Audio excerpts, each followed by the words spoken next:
Hi and welcome to Travels in My Chair. My name's Denise and today we're going to have a tour of our 2002 Leisure Travel Van. The first thing you're going to notice, it has the all-important wheelchair lift. I'm going to go inside now and please join me and I'll give you a tour.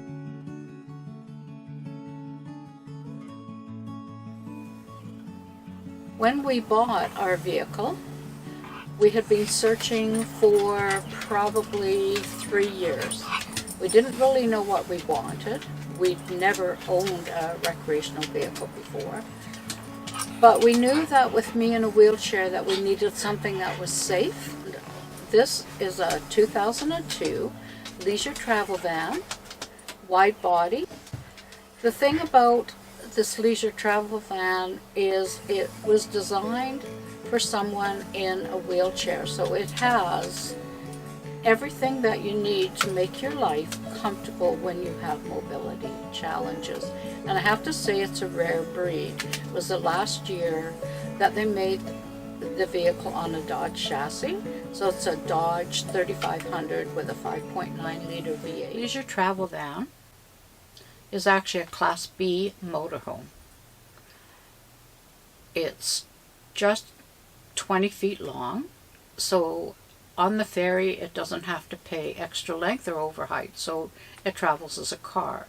It's also small enough that it can fit into a normal parking spot. It has the gray water, the black water tanks, everything underneath. It sits pretty close to the ground.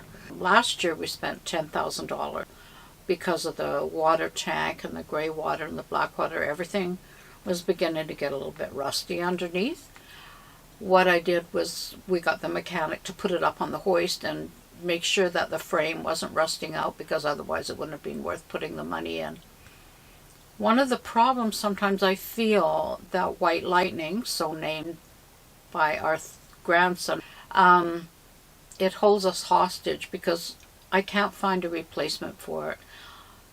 The vehicle was built in Canada, in Manitoba, by Leisure Travel Van. And it's called Independence, and it has given us our independence. I can't tell you the adventures that we've enjoyed, but remember, we searched for a vehicle for over 3 years. If you're willing to put in the time, there are websites. Also, there's lots of storage on the outside of this vehicle and a huge storage underneath.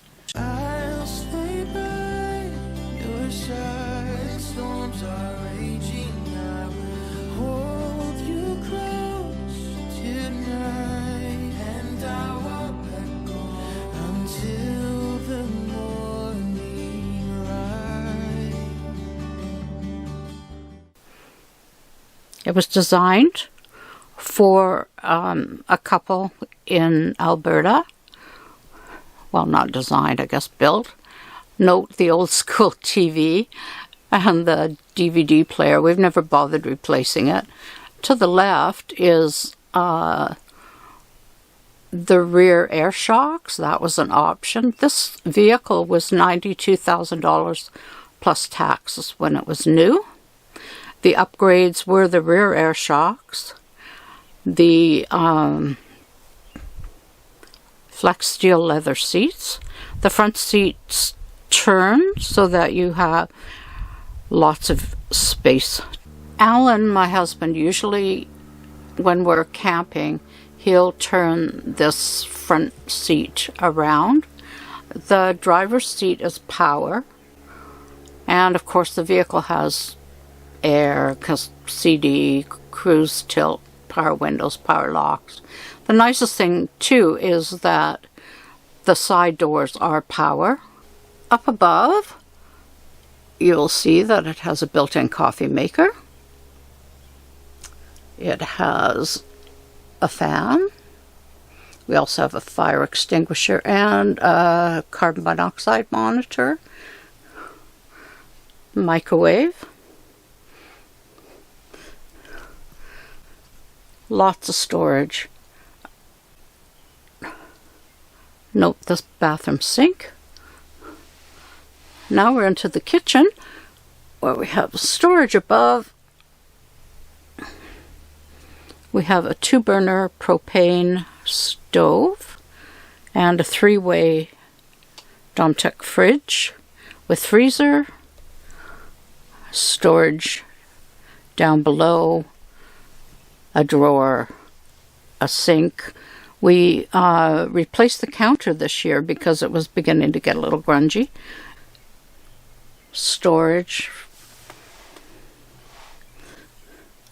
It's a pretty nifty vehicle, eh? For someone in a wheelchair. The thing about it is it was actually built for someone that was probably a paraplegic. So that on the ground, those are tie downs for a wheelchair. And we do have all the tie downs for the wheelchair, which would normally then fit behind the driver's seat. But we don't use that because I can transfer and I can get into the actual passenger seat. I have a 4-wheel scooter that tucks in behind the driver's seat. With the storage in the upper cabinets, we've got enough dishes that we can feed 13 people and have. Now this table at the front can also move to the rear, and oftentimes the grandkids and I, if it's rainy, we all crowd in and I can feed, myself and the 3 grandkids, no problem. Sleeps 2, feeds 13. That's what I always say. One of the things you'll also notice is that there's grab bars on the ceiling. I could only assume that that was for like maybe a hoisty lift type of thing to move someone around.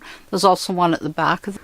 All the windows have screens and open. They're all tinted. And the blinds are all original. I guess the nice thing about it, even though it's a 2002 and it has 150,000 kilometers on it, because they did white cabinets, it doesn't really age very much. So you're going to notice the first thing is that the toilet, raised, is right in the middle of the kitchen. Now some might say that's a very big inconvenience, but notice how there is a distance wide enough for me in the wheelchair to get through. Okay. There's netting in the back for extra storage. We have an furnace, propane furnace, propane hot water, and we have extra air conditioning and heat up above. Very, very well thought out and designed vehicle. My favorite part is this very toilet that I'm showing you right now. When we stop somewhere, I can get out of my seat, hop in the wheelchair, because I can't walk, and there's the toilet. On to the left is the grab bar. Everything is exactly where you need it. Think of it as an open plan, tiny little studio apartment. Perfect. On the floor, you're going to notice a little handle. That is actually the shower. It is a godsend. So this is the little tray, which is the shower. And as I mentioned before, it has the grab bar. So there's the shower seat that we carry with us that I sit on to have my shower. This is the curtain that goes around. It's got weights and magnets, so it totally surrounds you. So that's a shower head. And I could say that is a sink that comes down. It has 2 taps. If you ever wanted to wash yourself. But also when I'm having a shower, the extra water can drain into that sink and drain through. There's a really nifty little carpet that goes right into the little well so that things aren't rattling around. It's quiet. So the rear couch has 3 seat belts, and it is electric and it goes down into a bed. We have memory foam mattress that goes on top. We do sleep sideways. It's crowded with the dog. It's probably equivalent to about an old 3/4 size bed. But as you can see, everything is very, very compact. The countertops are rounded. It's been well thought out and well designed. We've never had a problem with the leisure travel van part of it. We've had lots of problems mechanically. Very wonderful van to drive, and the kids love being in here.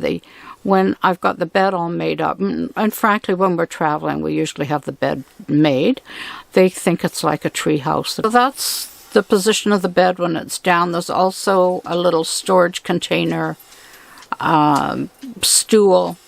Use it for extra seating when the kids are eating inside. Frankly, when we bought this vehicle, before we actually purchased it, we thought it was going to be too small for our needs. And in actual fact, except when it's really raining and we wish it was bigger, it's been perfect. Are you walking by today with the sunset in your eyes?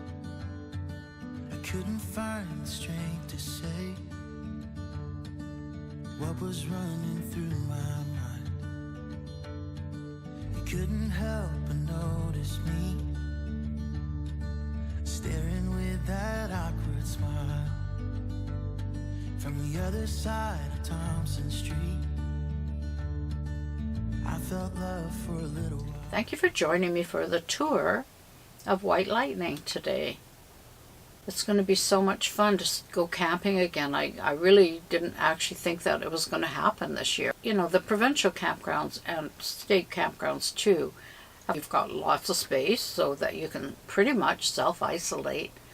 And just be careful. If you're going to go camping this year, stay close to home. If you look back at one of my videos, Staycation Vacation, I explained a lot of things about staying close to home this year. Staying in your province or your state, exploring what's around you. You can do it. And if you don't have a motorhome or an RV, rent one. Why not? Thanks for joining me today, and we'll see you again next time. Bye for now.